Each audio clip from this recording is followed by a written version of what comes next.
بسم اللہ الرحمن الرحیم۔ السلام علیکم ورحمۃ اللہ وبرکاتہ۔ پچھلی ویڈیو میں ہم نے حضرت یوشع بن نون علیہ السلام کا واقعہ بیان کیا تھا، جہاں بنی اسرائیل کو اللہ تعالیٰ نے فتوحات اور رہنمائی عطا فرمائی۔ اسی سلسلے کو آگے بڑھاتے ہوئے آج ہم بات کریں گے اس عظیم نبی کی جنہیں اللہ نے ایک ایسی حکومت اور بادشاہت عطا فرمائی جو انسانوں تک محدود نہیں تھی، بلکہ جنات، پرندے اور ہوائیں بھی ان کے حکم کی تابع تھیں۔ یہ عظیم نبی تھے حضرت سلیمان علیہ السلام۔ حضرت سلیمان علیہ السلام حضرت داؤد علیہ السلام کے وارث بنے۔ یہ وراثت صرف بادشاہت نہیں تھی، بلکہ علم، حکمت اور نبوت کی وراثت تھی۔ اسی نعمت کا ذکر قرآن میں یوں ہے، سورہ النمل آیت 16، وَوَرِثَ سُلَيْمَانُ دَاؤُودَ، اور سلیمان داؤد کے وارث ہوئے۔ اور پھر اللہ تعالیٰ بتاتا ہے کہ سلیمان علیہ السلام پرندوں کی زبان بھی سمجھتے تھے۔ سورہ النمل آیت 16، وَعُلِّمْنَا مَنْطِقَ الطَّيْرِ، اور ہمیں پرندوں کی بولی سکھائی گئی ہے۔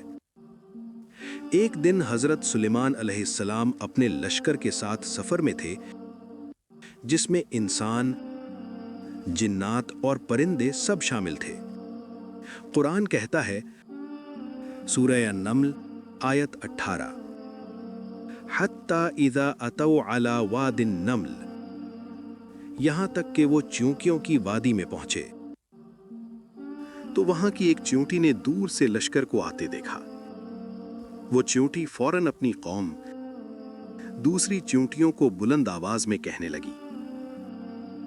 قرآن کہتا ہے، سورہ النمل آیت 18، ایھا النمل ادخلوا مساکنکم لا يحطمنکم سلیمان وجنودہ وہم لا یشعرون، یعنی اے چیونٹیوں، اپنی بلوں میں چلی جاؤ، کہیں سلیمان اور ان کا لشکر تمہیں کچل نہ دے، وہ تمہیں جان بوجھ کر نقصان نہیں پہنچائیں گے۔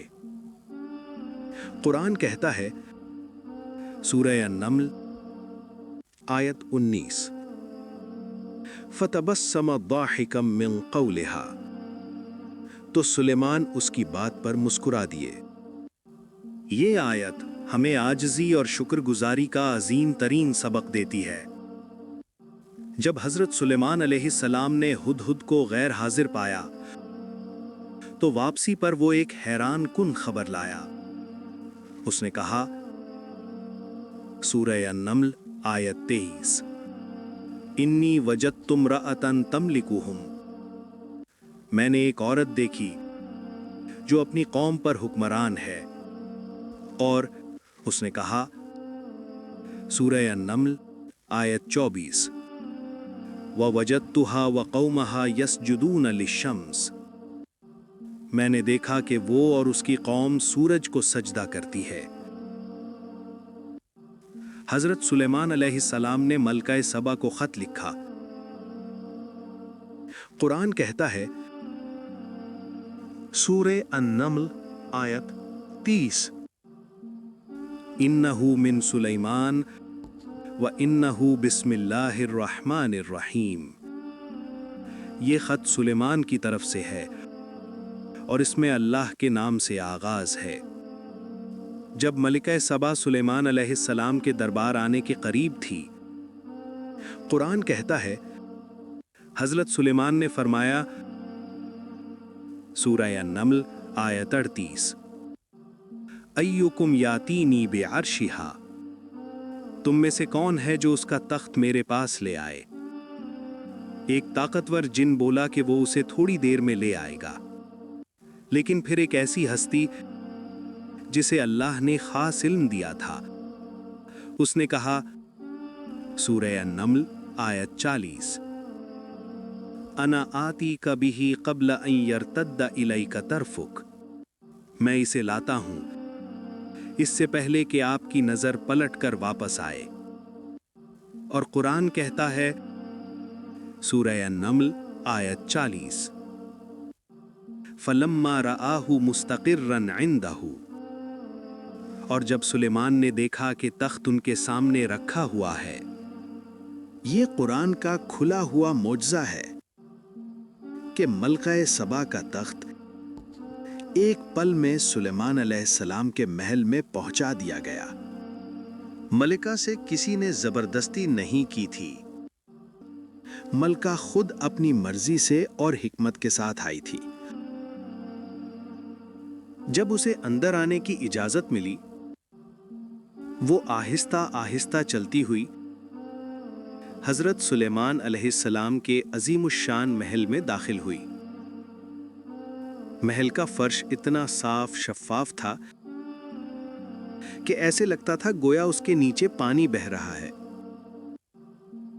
قرآن کے مطابق یہ فرش قواریر شیشے کا بنا ہوا تھا، اتنا شفاف کہ دیکھنے والا دھوکا کھا جائے۔ ملکہ سبا نے جب اس فرش کو دیکھا تو اسے لگا کہ واقعی نیچے گہرا پانی ہے۔ قرآن کہتا ہے سورۃ النمل آیت 44 قیل لها ادخلی الصرح فلما رأته حسبته لجة وكشفت عن ساقيها، یعنی اس سے کہا گیا محل میں داخل ہو۔ جب اس نے فرش کو دیکھا تو سمجھی کہ یہ گہرا پانی ہے اور پانی سے بچنے کے لیے اپنی پنڈلیاں کھول دیں۔ تب حضرت سلیمان علیہ السلام نے فرمایا انہ صرح ممرد من قواریرا، یعنی یہ پانی نہیں بلکہ شیشے سے بنا ہوا فرش ہے۔ اس لمحے ملکہ سبا کو اندازہ ہوا کہ یہ کوئی عام بادشاہ نہیں بلکہ اللہ کا برگزیدہ نبی ہے، اور یہ عظیم شان اور حکمت اس کی اپنی نہیں بلکہ اللہ کی دی ہوئی ہے۔ یہ سب دیکھ کر وہ بے اختیار بول اٹھی۔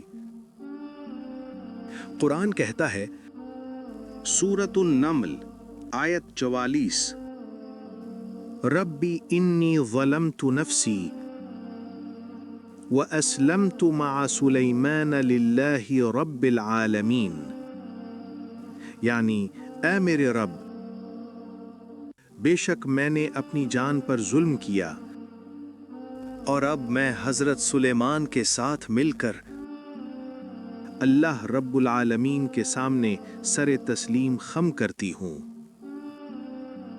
اور سلیمان علیہ السلام کا عدل دیکھ کر ایمان لے آئی۔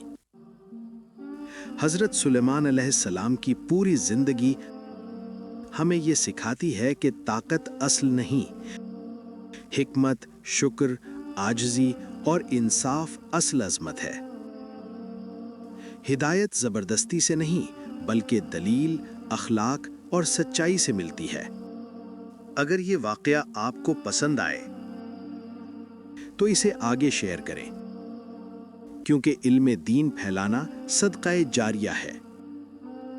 اللہ ہمیں سمجھنے، عمل کرنے اور دوسروں تک پہنچانے کی توفیق عطا فرمائے، آمین۔